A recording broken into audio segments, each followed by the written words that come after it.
What's going on, everyone? Hope you're having a great day. Welcome to the Tundra Dude 34 YouTube channel. If you've been here before, welcome back. If you're new to the channel, welcome aboard.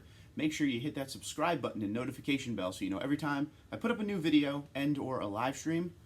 We would love to have you involved in everything. Okay, ladies and gentlemen, today we have a fun fan feature to do on Kong's Tundra. Now, one thing I love about doing the fan feature is we get to see your build, whether it be something stock, whether it be something set up for the street, a nice little off-road build. Today we're going to look at a really nice overland type build, but the difference here, it has one modification I've never seen on a Tundra, and that is a solar panel, which makes complete sense if you're someone who's going to go off-roading extensively, or if you're someone who wants to go off the grid and stay out there for a long time. Solar panel can do crazy things for you. I've never seen it installed on a Tundra.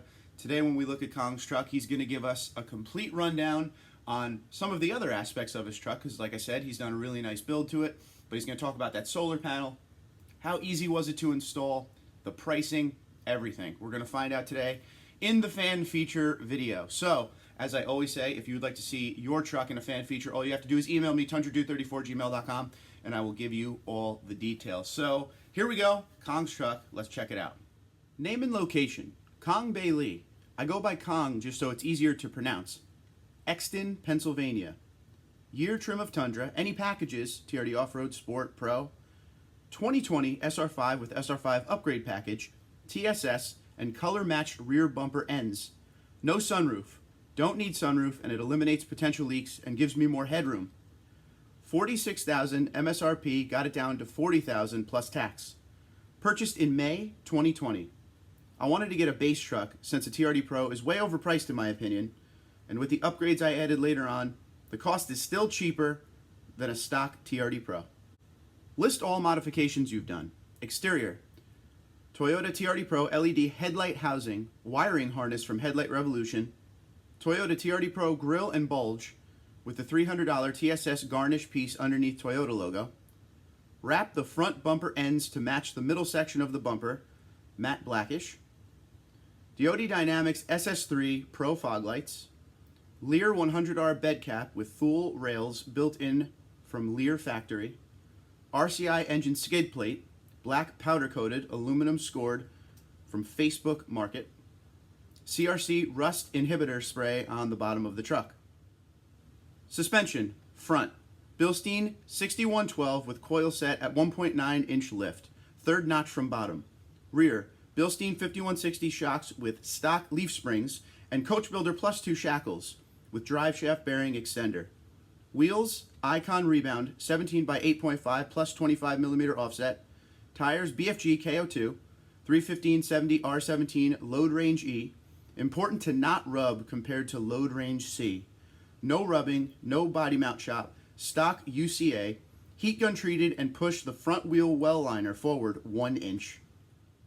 All alignment angles within factory spec.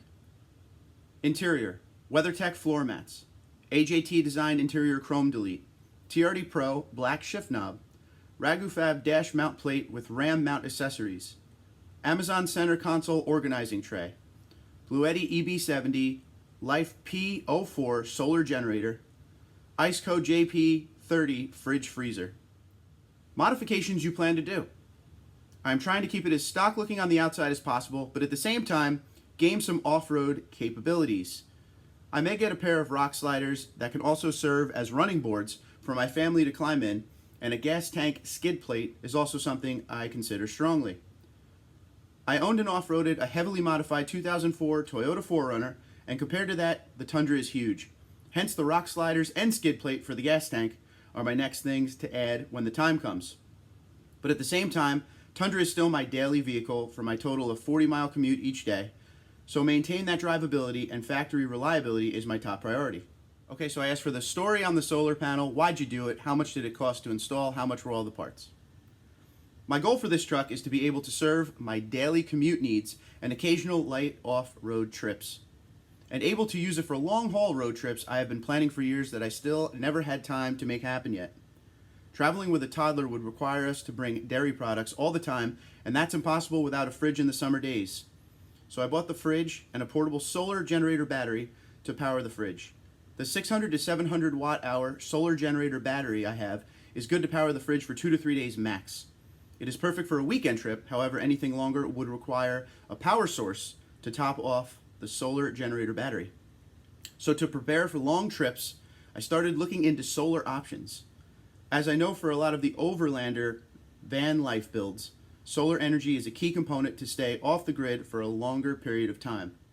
I looked at the flexible solar panel versus the hard panel. Main thing that steered me away from flexible solar panel was that it was more of a permanent setup that needs more commitment. Reason being is you have to glue tape the flexible panel onto your painted roof, and I know that it'll be a pain in the butt when trying to remove it in the future should you change your mind about this setup. So I went with the hard panel route. Then it is time to figure out how to mount it. When I ordered my Lear topper, I had the idea in mind that I would need it to be mountable. So I opted the Thule rails that Lear offered as a factory option. Then I spent a lot of time studying what other people have done to mount solar panels on their rigs, mostly van builds. Finally, I came across this website called DIYvan.com. It has all the parts I need to do it yourself a solar platform. Then I had to find a way to mount the crossbar and brackets to the rails on my Lear topper, which I found eTrailer offers this Thule track nut that I can use to attach to my rails without removing the end cap on the rail. This will break the seal and need recaulk to the attachment points. Total parts for this solar setup cost me around $700. I did the installation myself, and it was fairly time consuming to get it mounted. It took me around 20 hours total. I'm not handy at all. Why did you choose the Tundra over the competition? What competition? I don't see any trucks that are on the current market that compete with the Tundra for my needs. In all seriousness, a 5.7 liter V8 that lasts 1,000,000 miles, a proven 6-speed transmission, and a solid 4x4 capability, that's all I ever wanted for a truck. Also, as a quality engineer myself, I understand how Toyota use Lean Six Sigma manufacturing process to save cost and improve quality at the same time. The 2020 Tundra has some extra features that won me over compared to pre-2020 Tundras. Apple CarPlay, after using it on other cars. I want Apple CarPlay, so 2020 model year was my only option. Anything else you would like to add? I see you asked owners of pros and cons of the Tundra. So enough about the pros. Here are 3 cons. MPG is not great, but tolerable to me because my last 4Runner with 34-inch tires got 12 MPG mixed, and Tundra gets about 13 to 14 MPG mixed with 35s.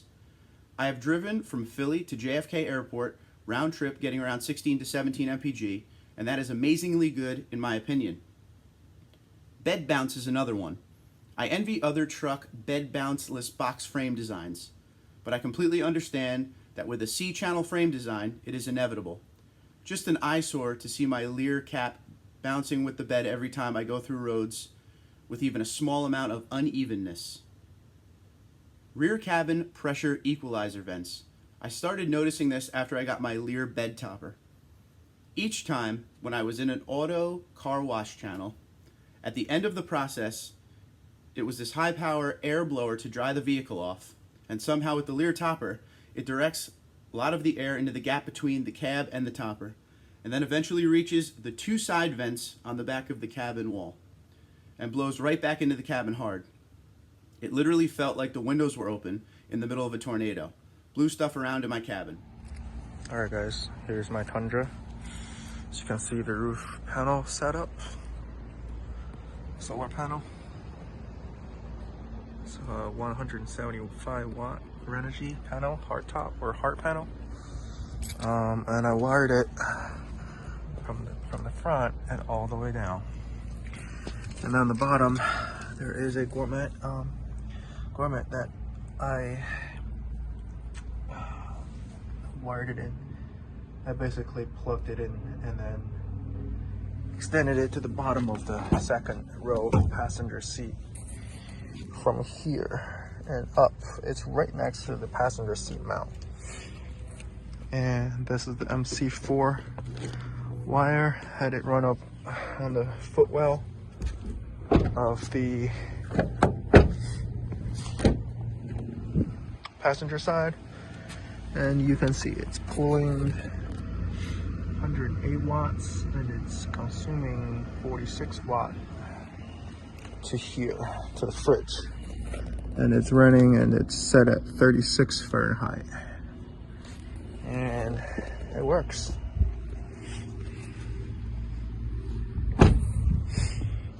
And this is the side shot of my truck. 35s. It's an SR5. I just did the front end conversion. Another thing is for the Regal fabrication dash mount that I really like. You can mount your cell phone. Just snap it on. Very convenient.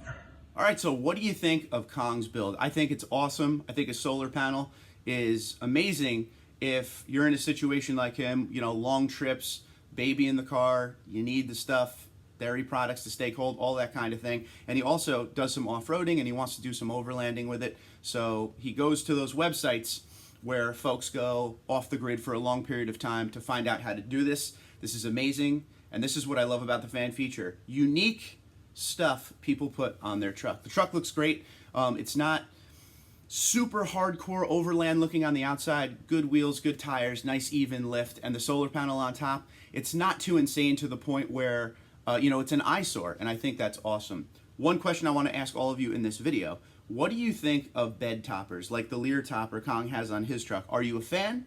Yes or no? I ask that all the time. I see one in my dealership walks. I always like to know what you guys think about those. I think it looks really good, and I always say it looks really good, especially the way he has his truck set up, where there's a nice little lift and some aggressive wheels and tires on it. I think it looks awesome with a little offset. It just flows together nicely on the Tundra.